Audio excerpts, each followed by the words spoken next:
Social ಮೀಡಿಯಾದಲ್ಲಿ ಈ ರೀತಿ ಧರ್ಮದ ವಿರುದ್ಧವಾಗಿ ಅಪಪ್ರಚಾರ ಅನ್ನೋದು ಖಂಡಿಸ್ಲಿಕ್ಕೆ ಅಂತ ನಾವು ಈಗ ಎಲ್ಲರೂ ಈಗ ಧರ್ಮಕ್ಕಾಗಿ ಬೆಂಬಲ ನೀಡಬೇಕಂತ ನಾವು ಹಿಂದೂಗಳೆಲ್ಲ ಈಗ ರಸ್ತೆಗೆ ಇಳಿದಿದ್ದೀವಿ ಸರ್.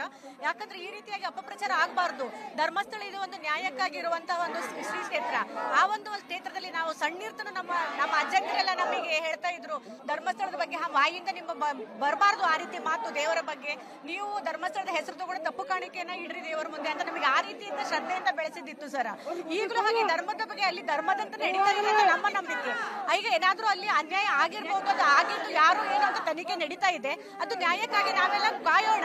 ಅಂದ್ರೆ ನಮ್ಮ ಜನರ ಇದ್ರಲ್ಲಿ ನಮಗೆ ನ್ಯಾಯ ಸಿಗುದಿಲ್ಲ ಅಂತ ಅಂದ್ರೆ ಮತ್ತು ದೇವರ ಇದ್ರಲ್ಲಂತೂ ಎಲ್ಲರಿಗೂ ನ್ಯಾಯ ಸಮಾನ ಸರ್.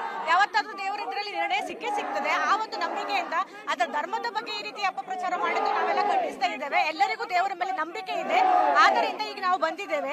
ಯಾವುದೇ ಆಗಲಿ ಧರ್ಮಸ್ಥಳದಲ್ಲಿ ಸ್ವಸಹಾಯ ಸಂಘಗಳನ್ನ ನಡೆಸಿ ಒಂದು ಮಹಿಳೆಗೆ ಸ್ವಾವಲಂಬಿಯಾಗಿ ಜೀವನ ನಡೆಸಲಿಕ್ಕೆ ಈ ಸಂಘ ಸಂಸ್ಥೆಗಳು ಸಹಾಯ ಮಾಡಿದ್ದಾವೆ ನಮಗೆ.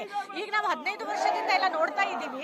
ಈ ಒಂದು ಸಂಘ ಸಂಸ್ಥೆಗಳು ಒಂದು ಮಹಿಳೆಯರಿಗೆ ಯಾವ ರೀತಿಯಾಗಿ ಅವರ ಒಂದು ಉದ್ಯೋಗವನ್ನ ಮಾಡ್ಲಿಕ್ಕೆ ಸಹಾಯ ಆಗಿ ಕೊಟ್ಟಿದ್ದಾರೆ ಅಂತ ಹೇಳಲಿಕ್ಕೆ ನಮಗೆ ನಾವೇ ಸಾಕ್ಷಿಯಾಗಿದ್ದೇವೆ. ನೋಡ್ಕೊಂಡು ಒಂದು ಮನೆ ಕೆಲಸ ಮಾಡೋ ಹೆಣ್ಣು ತಾನೇ ಬಂದು ಅಲ್ಲಿನ ಒಂದು ಲೋನ್ ಅದೆಲ್ಲ ತೆಗೆದುಕೊಂಡು ತಾನು ಸ್ವಾವಲಂಬಿಯಾಗಿ ಕಾರ್ಯನಿರ್ವಹಿಸೋದು ನೋಡಿದ ಮೇಲೆ ಇದು ನಿಜವಾಗಲೂ ಹೆಣ್ಣಿಗೆ ಒಂದು ಯಾವುದೇ ರೀತಿ ಅನ್ಯಾಯ ಆಗದಿರೋ ತರ ನಡ್ಕೊಂಡು ಹೋಗಿದೆ ಅಂತ ನಮ್ಮ ನಂಬಿಕೆ ಸರ್.